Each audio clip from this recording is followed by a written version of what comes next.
Finally, a defensive evaluation that you can take pride in. It was a joy truly to watch this one, and what the Eagles were able to do after looking so roughshod the first 2 weeks. They played good in spots, mostly in the red zone, but it was not what you wanted. Here, they put in a classic performance that chef's kiss, has to give nothing but the best to, because hey, Vic Fangio came to coach and the players came to play. So let's dive into this one, and yeah, let's have fun looking at it.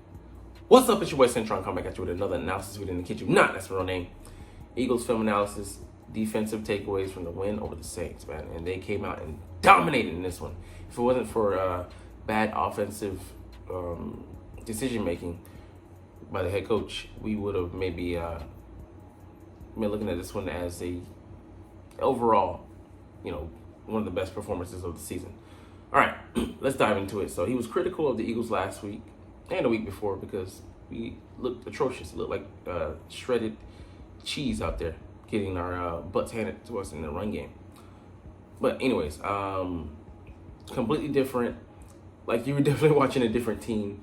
The Saints came out with a lot of heavy personnel, 21 personnel, so 12 personnel, one tight end, two backs, and 21 personnel, two tight ends, and one back. So that leaves a lot of people on the line of scrimmage, and they were running some of that zone running game that is similar to the Atlanta Falcons, but they do a lot of different things out of different personnel packages. So Eagles came with 5 down linemen. You can see here 3 D tackles.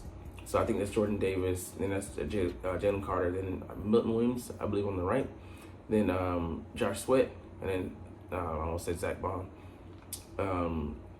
Bryce Huff on the edge. So let's see what they did here. Shifting.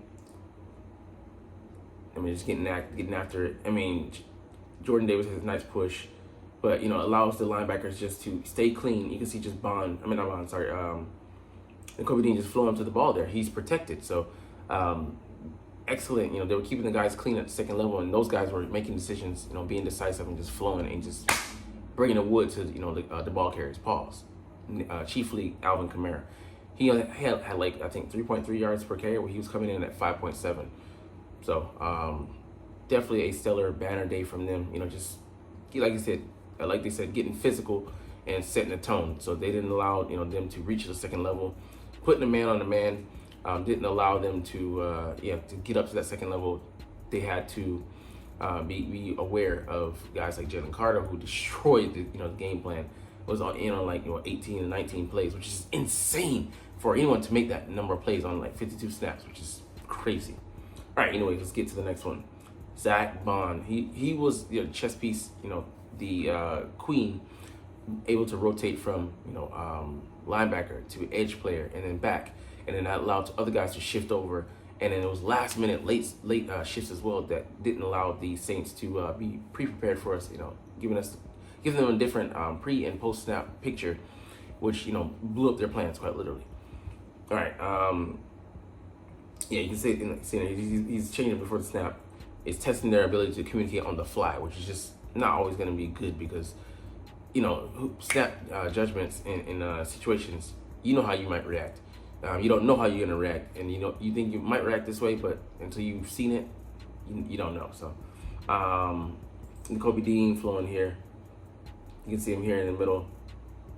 He just uncovered, able to just meet the back with aggression and just doing what he does. Like I said, I've learned to trust him. He's earned a little bit of trust going backwards, but going forwards, he is, looking like he could be one of the best in the league this year, man.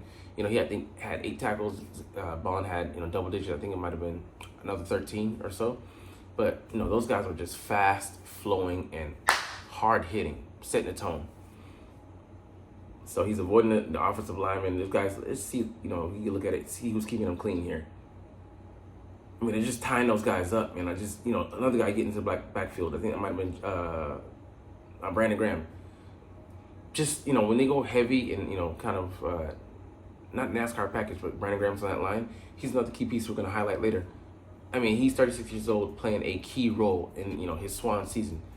Can't discount the guy, man. Bond, again, shifting last second. This was on a 6-man front, so really they got things tied up. You got a hat on the hat as far as I mean, it's including the tight end on the line, and that's just kind of a wash for some of these guys.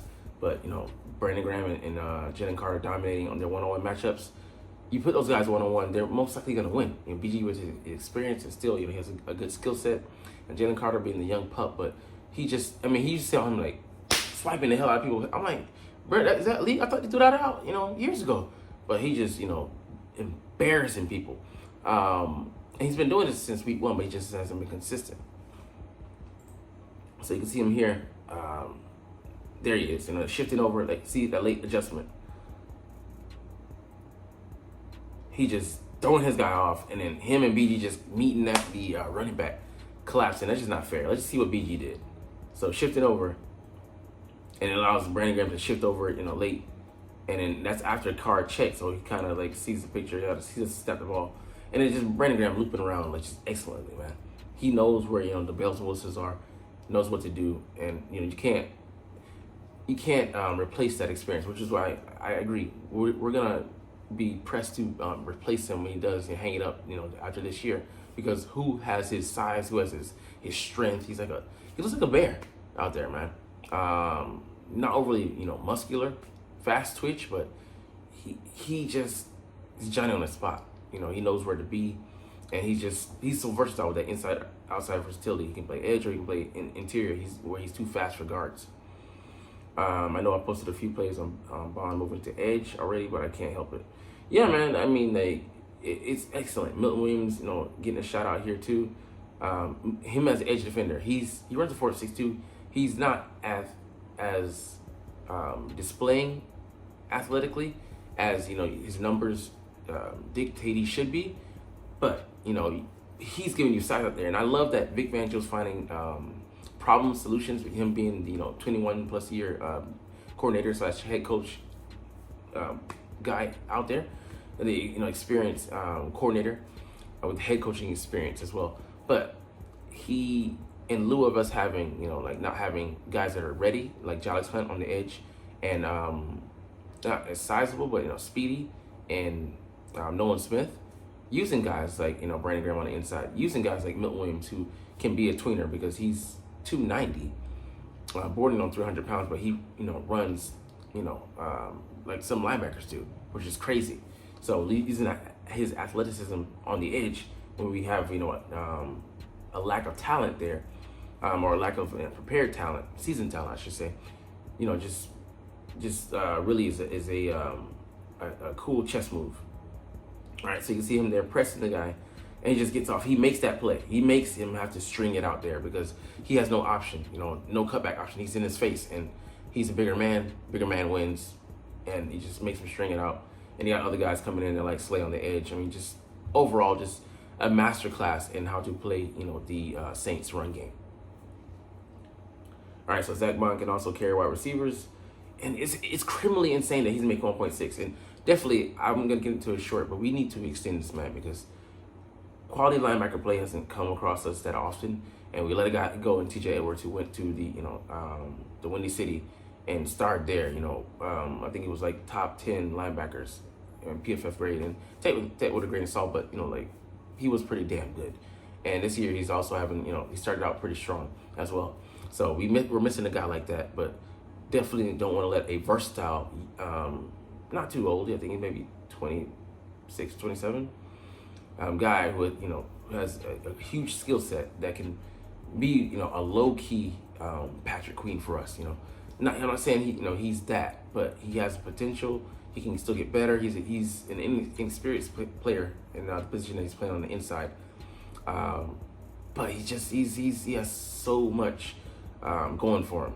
Good feet, good discipline, good eye discipline, and despite his lack of experience, you know, he sees ball, gets ball. Very active. All right, Zach Bond here. I think that's him here going up the seam. I mean, he got caught on by Kamara, and Kamara is one of the best receiving backs in the league, even though he's in his 8th year. That being said, and you see Zach Bond here, you know, I would say maybe 7 times out of 10, he's probably going to cover the guy. Better pass covering chops than I, gave him credit for. Hey, man, he's just doing it all out there. All right, let's see the stunt game. You see Jordan Davis finally getting home. He's like, he was like, oh man, I'm there. The gap is open. The lane is there for me. Go get it, big man. So they're stunting here. The defensive tackle looping behind the defensive end. I think, bam, Jordan Davis just swallowed him up. You know what I'm saying? Swallowed. Have you ever been swallowed up? Yeah, you got him. So you can see it here. I'm might have been a D tackle next to him. Big man on big man on big man on big man, which is crazy. But I mean, like, he deserved that. He had a good game as well. People been on the Georgia boys, him and Carter, saying that just waste of a pick, and dude that's inconsistent, doesn't deserve the press that he's getting. Came out and shut that down for at least one game. So can we come out and be consistent? That's the only question. All right, look at how late the Eagles shift Zach Bond to edge here.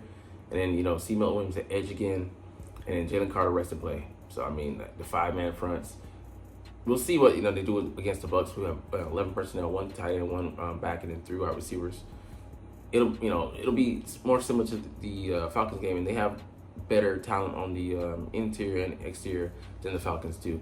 So I'm interested to see how we face the challenge, but I feel like we're up for it. Quinton Mitchell is coming along nicely, and I like that this year compared to last year, they're letting the rookies play and let them get that experience instead of being late and they're making their mistakes early. Like, maybe it costs us the Falcons game, but that's a game early that we can maybe afford, or that it's worth the experience points that he's going to get, versus him later in the year having to go through those same trials and tribulations and learning the hard lessons when we really need those games. All right, let's see here. Jalen Carter just blowing this play up, man. 1-on-1 against, I think it was Ruiz. They can't, they try to double team him, so you attack the man that's really trying to get the double team, because he's going to be the one climbing up to you. The other guy's just trying to stymie you for a second, stun you, so the other guy can come along and finish you off. He's like, nah, get the fuck off me, and it splits them, splits the difference and just gets in between their business. I mean, he was unstoppable. He was a force this game, man. Made it short about it, but I wasn't short about it. You know what I'm saying? All right, whether you play a 4-man front, a 5-man front, or a 6-man front, none of that matters if you do not have the mentality that you want to start to run. And Vic Fangio says, and a lot of the coordinators have said this, that you got to earn the right to rush the passer. And truly, we did, this game. I think we had a 40% pressure rate, which is excellent. But yeah, putting the Saints behind the sticks on early downs and distances, so they have third and longs, third and mediums, is where you put this offense to trouble, and Derek Carr morphs back into an average quarterback, which we put him in that situation. Had that happen, that visited upon him, we did that to him this game. Let me stop being passive aggressive about it. But here, bend but don't break. Nah, you said that we're trying to get after you, man, and forcing them. I mean, that was that in the Falcons game, the Packers game, that was easily going for like 5 a pop, 6 a pop, 7, before the back was even touched. For the first maybe 5 yards or a couple of yards at least. Here we're just shutting it down and being aggressive. Like you said, it's a mentality. If you don't have that train of thought going into the game, you're gonna get bullied out there. And let's see, C.J. Gardner-Johnson coming up with another clutch run stop here. See him flowing, bam! He just gets there, arrives there, and just wraps up, like just excellent. And yeah, he cost us a touchdown because I don't know what he was doing in coverage. We'll get to that in a second, but he's been a force multiplier in the run game, and he's good for a game. So I'll take that. He's just flying in there, man, and I love it. And his former team, he's playing, with heart, with passion, not 100% coming in with that foot injury, but he's getting after it. So stopping a team from getting a yard on 3rd and 4th down is difficult. Again, Zach Bond here, man. So he's on the edge. He doesn't make that play if he doesn't be aggressive. He's not aggressive. He was tentative in the game with the Falcons. Look how he goes in there with reckless abandon, just charging in, knocks the guy back, still makes a tackle. Like, who does that? Who's fighting that hard? Some of the guys they don't want to. They submit to other man's will. Pause. But Milton Williams, BG doing a good job anchoring.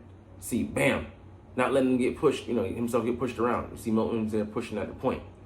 You got to have guys hold. And, he did, Zach Bond did his job and then some. All right, Jalen Carter. Jalen Carter. Let's see what he did. Just throws this guy around, right? Just gets in there and bam! Takes Carr down, he throws the ball out there, but ends up being an incompletion, so that ties into the back end. Those guys out there making sure that the quarterback's not comfortable. Getting in his face, pushing him off his spot. So Carr there, he's not able to throw from a clean platform, and he's, getting the ball knocked down, not able to see things cleanly. And it was double coverage anyway, but it puts much more pressure on the receivers to run clean routes. And then by the time Shaheed, he threw him the pick to Shaheed, his head was already out of the game because he was 0 for 4 at that point. Then went 0 for 5. Held him catchless for the whole game. All right, here's C.J. Gardner-Johnson. Like, what is he, doing? He thought he was was playing inside technique because he thought he had help. Nobody's coming to help him. So weird, is that, someone blown coverage there. So the linebacker. So you got two guys coming in the same area. That means somebody fucked up, film study, we'll see.